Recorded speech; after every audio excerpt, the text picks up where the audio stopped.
எந்த உறவானாலும் சற்று கவனத்துடனேயே இருங்கள். உங்களிடம் அவர்கள் எதிர்பார்த்த தேவைகள் நிறைவேறாது என தெரிந்த பின் நீங்கள் தூக்கி எறியப்படலாம். துரோகத்தை பற்றிய ஒரு சுவாரஸ்யமான விஷயம் என்னவென்றால், அது ஒருபோதும் உங்கள் எதிரிகளிடமிருந்து வருவதே இல்லை. நீ நேர்மையாக இருப்பாயானால் பல நண்பர்களை பெற்றிருக்க மாட்டாய், ஆனால் மிகச் சிறந்த சரியான நண்பர்களை பெற்றிருப்பாய். உலகத்தில் உள்ள அனைவருமே நம்மை விரும்பும்படி நம்மால் வாழ முடியாது, ஆனால் நம் மனசாட்சியே நம்மை வெறுத்து விடாதபடி வாழ்ந்து விட்டாலே போதும். 1000 முறை கூட முயற்சி செய்து பார் உன் எதிரியை நண்பனாக்கிக் கொள்ள, ஆனால் ஒரு முறை கூட முயற்சி செய்து விடாதே உன் நண்பனை எதிரியாக்க. வெறுப்பவர்கள் எல்லாம் நம்மை புரிந்து கொண்டு வெறுப்பவர்கள் அல்ல, நம்மை புரிந்து கொள்ளாமல் வெறுப்பவர்களை நினைத்து வருந்துவதால் ஒரு பயனும் இல்லை.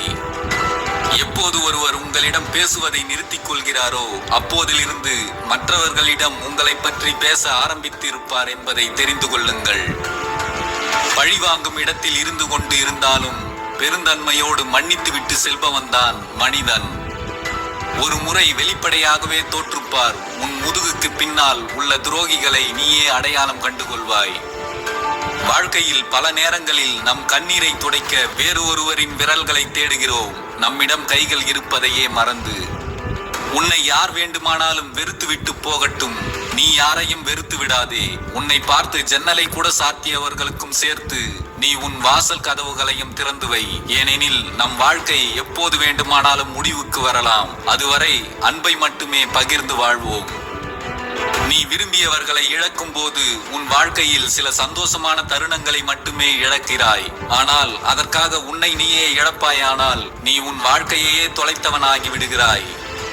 உலகத்தில் மிகவும் கேவலமான பயம் தோற்று விடுவோமோ என்கிற ஒற்றை எண்ணம்தான். உங்களிடமிருந்து பிறருக்கு இலவசமாக கொடுக்க விலை மதிப்பில்லா ஒரு பொருள் உண்டு, அதுதான் புன்னகை. அதை நீங்கள் பயன்படுத்தி கொள்ள முடியாது, அதனால் மற்றவர்களுக்கு எப்போதும் தாராளமாக கொடுங்கள். வாழ்க்கையில் பிடிக்காதவர்களை விட நாம் நேசித்தவர்களை தான் மிகவும் அதிகமாக வெறுத்து விடுகிறோம். அன்பும் நம்பிக்கையும் அதிகமாக வைத்து ஏமாற்றப்படும் போது சொல்ல முடியாத சோகங்களைத்தான் சில தருணங்களில் கோபங்களாக வெளிக்காட்டி விடுகிறோம்.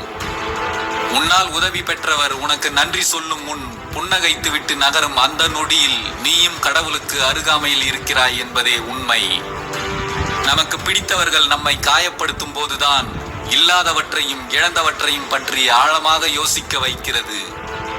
பல சமயங்களில் நம்மை அவர்களின் தேவைக்கு மட்டுமே பயன்படுத்துபவர்களை தான் நாம் தேவையானவர்கள் என நம்பிக்கொண்டிருக்கிறோம். சுயநலத்திற்காக உன்னோடு சிரித்து பழகும் உறவுகளை விட ஏதோ ஒரு மூலையில் உனக்காக கண்ணீர் சிந்தும் உறவை நேசி. பாசமே இல்லாதவர்களிடம் உங்கள் கோபத்தை காட்டாதீர்கள். உங்கள் கோபத்திற்கான காரணத்தை அவர்களால் புரிந்து கொள்ளவே முடியாது. வாழ்க்கையில் யாரையும் ஏமாற்றி ஜெயிக்க வேண்டும் என்று நினைக்க கூடாது, ஆனால் நம்மை ஏமாற்றியவர்களை ஜெயிக்காமல் விடக்கூடாது. உலகில் அதிகப்படியாக வீணாகும் விலை மதிப்பில்லாத சொத்து புரிந்து கொள்ளப்படாத அன்பு மட்டும்தான். தேடி போய் கொட்டும் அன்பு சில சமயம் குப்பையை விட கேவலமாக பார்க்கப்படுகிறது.